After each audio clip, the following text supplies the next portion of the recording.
गंगा जी नहीं आओ ये तो पैसा नहीं लगेगा हमारा, लेकिन ये तो दानचंद क्योंकि बस में जमा तो पैसा तो लगेगा नहीं, किराया भाड़ा तो खर्ची हो ही सही।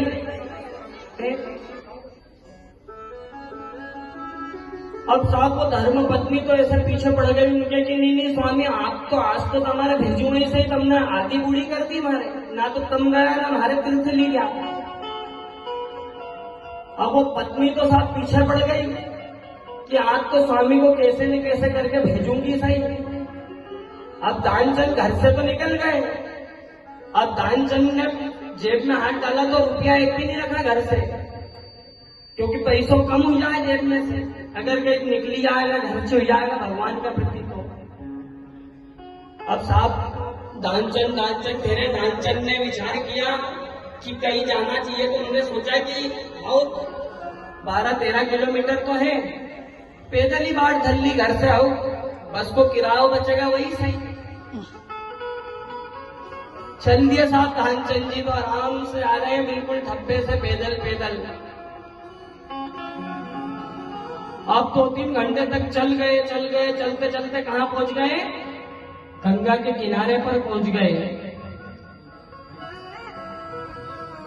अब आजकल साहब पेला का तीर्थ स्थल में कहीं दान करने जाता था तो कहीं ज्यादा रुपये पैसों खर्च नहीं होता था, लेकिन आजकल तो हर तीर्थ स्थल पे बहुत सारी सुविधाएं ऐसी हो गई है कि वहां रसीद कटानी पड़ती है।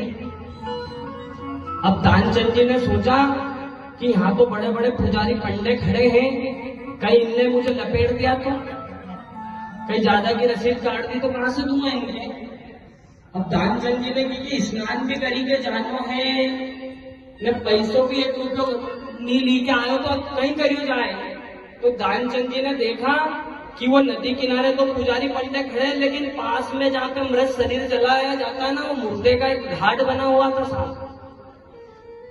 दानचंद जी ने सोचा कि इससे अच्छा स्नान करने का मौका जीवन में नहीं मिलेगा कि एक रुपयो भी नहीं लगे और मुर्दा का घाट में स्नान करेंगे घर। आओ यहाँ कहाँ पत्नी देखने ही रही अपने कि कहाँ स्नान करियो अपन ने।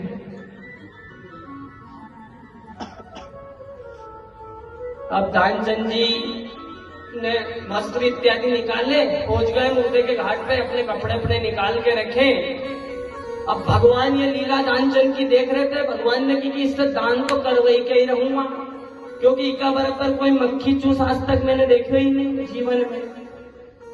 तो भगवान ने परीक्षा ली, भगवान भी आ गए एक साधु का रूप धर के इधर।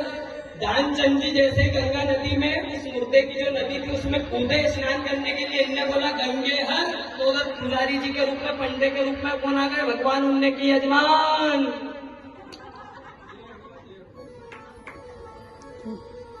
अब जैसे ही इनने देखा कि मैं तो डर के मारा आया था, जब मैं स्नान करने निकला तब तो कोई भी नहीं, तो चारी तरफ पूरी नदी सन्नाटा में थी, खाली थी, जब भी तो मैं यहाँ स्नान करना है।